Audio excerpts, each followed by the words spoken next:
Hello, BretFlixters. Welcome to another episode of BretFlix. We're continuing our look at films that have won the Best Picture Oscar that are available on Netflix instant streaming. Now, you know, Best Picture, it's kind of a controversial thing. You know, some movies you're just like, how did this movie not win Best Picture? You know, Star Wars didn't win Best Picture. You know, Raging Bull didn't win Best Picture, but you know. For me, that's what makes the conversation so exciting. So we're continuing our look at movies that have won Best Picture and question, should they have won? The first movie we're going to look at is kind of a classic. It's a favorite from everyone. It's one of the most quotable movies, one of the most memorable movies ever made. You know, anyone, you know, you can walk into the middle of a conversation. Anyone can. Talking about this movie and just know where they're at and just be able to pick it up and start conversing with them. It is the 1994 classic, modern classic, Forrest Gump, directed by Robert Zemeckis. Now, I really don't have very many bad things to say about this movie. It's a very feel-good movie. It's a classic. It has one of the greatest performances ever put on screen. It's one of the most memorable performances ever put on screen. I mean, maybe you could criticize it for kind of catering to the audience's feelings. You know, not being too harsh on them. Whenever things get too dark, something really uplifting will happen. But I don't know. It works on me. I mean, Zemeckis' movies have always kind of been unapologetically uplifting and you know, kind of high-spirited and hopeful, and sometimes it comes across as really cheesy, sometimes it doesn't, and well, I mean, I guess most of the time it does, but it just kind of, sometimes it works, sometimes it doesn't. I'll say that. It's always cheesy, it always is. But I'm kind of a sucker for that kind of stuff, you know. I mean, I like dark movies. I like movies that are uncompromising, and I also like the opposite end of that spectrum. I like movies that, you know, are very positive and feel good, you know. And this is like the ultimate of all of those movies. You know? There's not much I can really say because I know this is one everyone has seen. Don't tell me you haven't. And if you honestly haven't, where have you been living for the past, you know, 5 minutes? But I think Forrest Gump is a really great movie. It's one I always enjoy revisiting. It's always entertaining. The rewatch value is very high for me, and I've seen this movie dozens of times, literally. Me and especially my really good buddy Mike Milan. Hey Mike, I love you very much. Just the amount of times him and I have watched this movie together is something truly kind of embarrassing. One of our favorite things to do is just get Dr. Pepper and ice cream and watch Forrest Gump. One thing I want to show you actually is this. One year my buddy Mike bought this for me for Christmas. It is allegedly a prop used in the movie Forrest Gump. Now, we don't know if that's true because the letter of authenticity that's inside looks like it's written by a 3-year-old. In fact, I'll show you.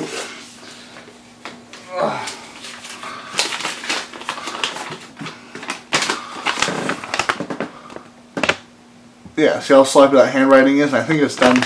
You know, it is done in pen, but yeah, this doesn't seem right at all to me.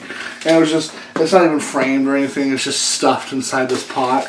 And since I've got this prop, I've watched Forrest Gump many times trying to find it in the movie, and I haven't. If any of you guys watch Forrest Gump and can find this pot in Forrest Gump, I will give you a special prize. You will get a prize. The first person to find it and is able to point it out to me and say like, hey, this is where it is, you know, this far into the movie, whatever, I will give you a special prize. If you don't live in my town, I will mail it to you.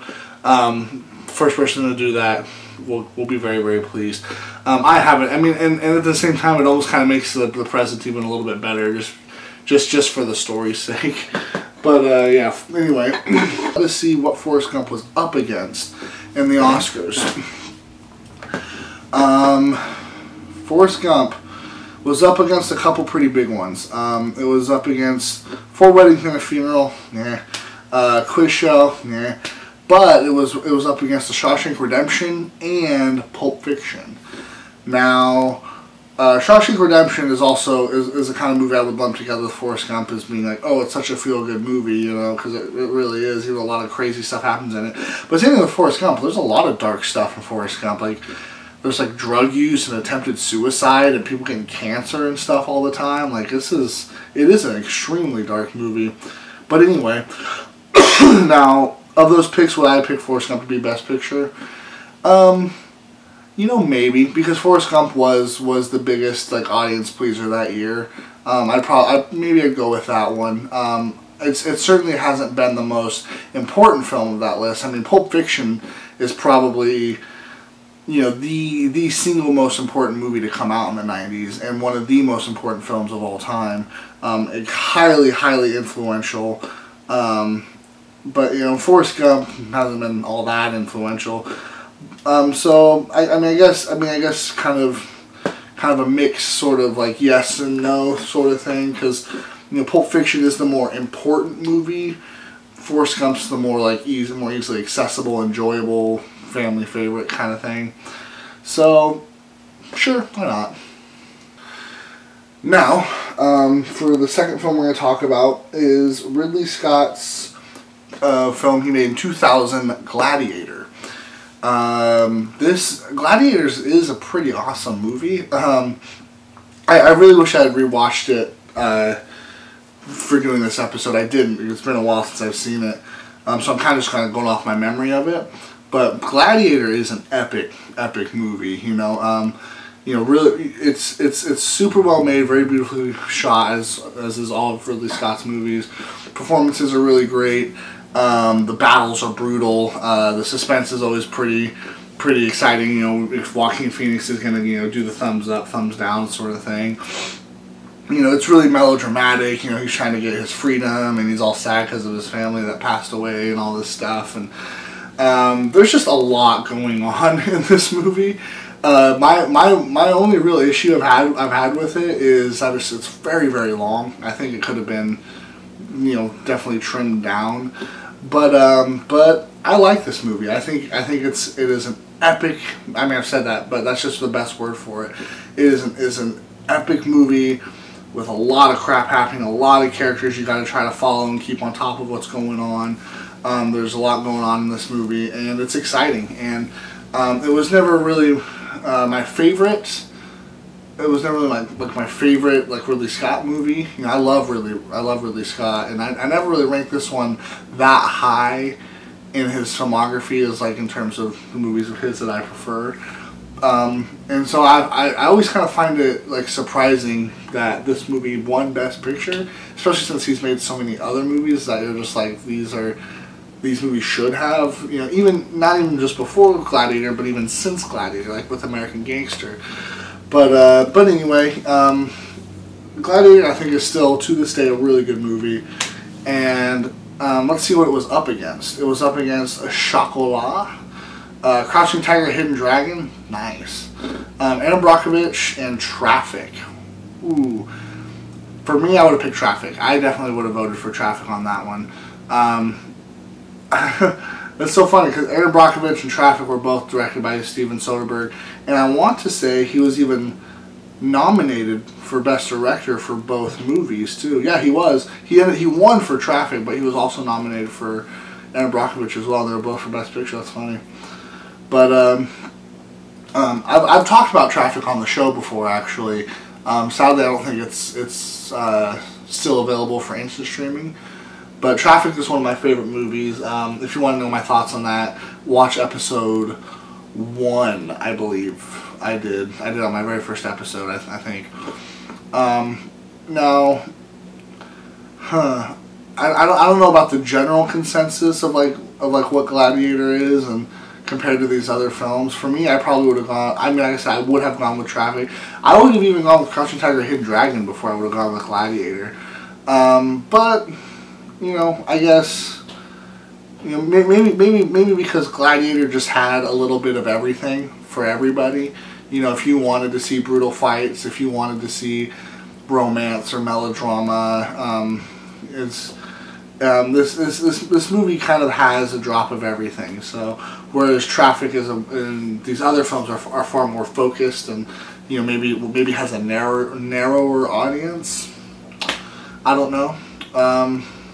So that's an interesting year, that one. Traffic would have been my choice. What would have been yours? I don't know. Now, for the final pick of this episode, I'm going. This is a good episode. All the movies I'm talking about on this one are really, really good. It was unlike the other one where there was Shakespeare in Love movie I didn't really care for. This one is another movie, kind of like the last episode I talked about American Beauty. It's like, oh, American Beauty is amazing. This is another one of those movies for me. This is No Country for Old Men. What an amazing movie No Country for Old Men is. It's about as close to perfect as any movie has ever come. I honestly believe that, and I don't think any movie is perfect, but this is pretty much as close as we've made. There's another movie. There's a couple other films that are just like right there, but just didn't quite make it, just like this one. No Country for Old Men. You know, you're based on the classic book by Cormac McCarthy. This is going to go down as a classic film. It already has. It's a pretty. I always remember this movie as being super brutal, but I mean, and it is. I mean, especially that part where Javier Bardem's fixing up his leg in the hotel. But and I guess there is a lot of blood, but it's just not. It's just not in your face. I mean, the way it's shot, it kind of has like this Kubrickian detachment to all of its material. But the one thing that Kubrick kind of lacked was with that, there was also emotional attachment or detachment. Excuse me. There is no emotional detachment. You are fully immersed in this film. From the second Tommy Lee Jones starts to narrate in the beginning, you're sucked in, you're drawn in. The amazing imagery, the amazing cinematography, it's brilliant editing pace, its performances. Javier Bardem is just incredible in this. I don't know if he won the Oscar. I should look that up before I talk this, because I knew I wanted to mention his performance. One of the ultimate screen villains of all time. Just every single thing about this movie, it's, you know, when it uses music, which is pretty rare, and its lack of music, it's just brilliant. Everything is as well done as like anything you've ever seen in a movie before. And these aren't like, you know, I mean, the Coen brothers who directed this film aren't like one-hit wonders by any means. From the very beginning, they were hits. They were incredibly influential and important in the whole American independent movement in the 90s. You know, you had Raising Arizona, Blood Simple, which those films were 80s, but you know, Barton Fink and you know, Fargo and just The Big Lebowski. I mean, every movie they make is incredible. They have a few lesser movies, especially Intolerable Cruelty. That's a pretty terrible movie. But other than that, like, all the movies are really, really good. And there's in one movie I quickly want to mention was Hudsucker Proxy. That's an interesting film. Everyone hates on that movie. I think it should be revisited. It's an interesting movie. But anyway, No Country for Old Men, I think it's one of the great films ever made. One of the great American films. A candidate for the best movie of the decade. That, you know, because I'm doing my work through the decades right now, so I'll probably be talking about No Country for Old Men again.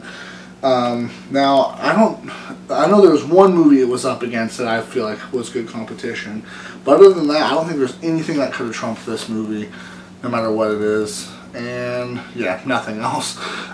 So the winner, obviously, was No Country for Old Men. It was up against Atonement, which is a really good movie, Juno, a good one, Michael Clayton, also a good one. Those movies I don't feel like we're gonna win the trophy at all, but this next one was kind of like, ooh, I'm not so sure. The next one was Paul Thomas Anderson's There Will Be Blood, because that's another one just like No Country for Old Men. I feel like it's as close as anyone's ever come to making a perfect film.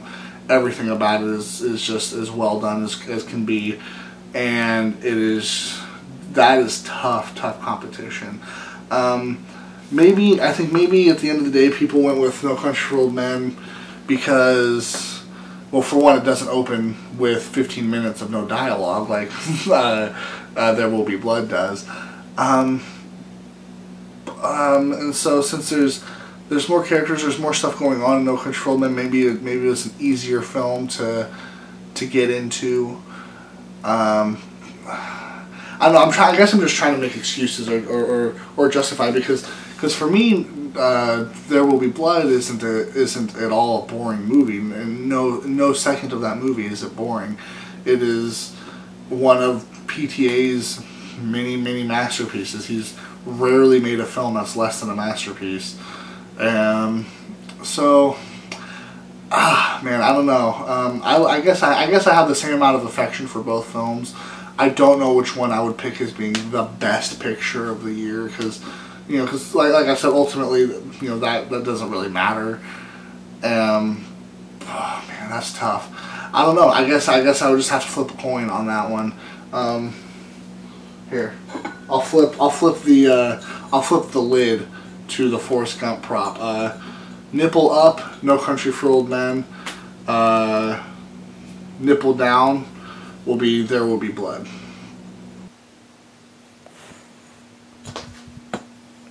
Ooh, No Country for Old Men, I guess gets it. So there's some more Oscar picks. I might do another episode on the Oscars. There's a few more movies I could talk about. I'm not quite sure yet. We'll see when I get around to it. We'll see how I feel about it. And then of course in the future, as more movies get added and taken away, I'll have more Best Picture Oscars to go through, and so I'll probably do a part 3 episode at some point in the future if it's not my next episode. Anyway, thank you for watching again. Please subscribe to my channel and comment and tell me your thoughts and all that stuff. You don't have to, but I'd really appreciate it. And I'll see you guys around next time.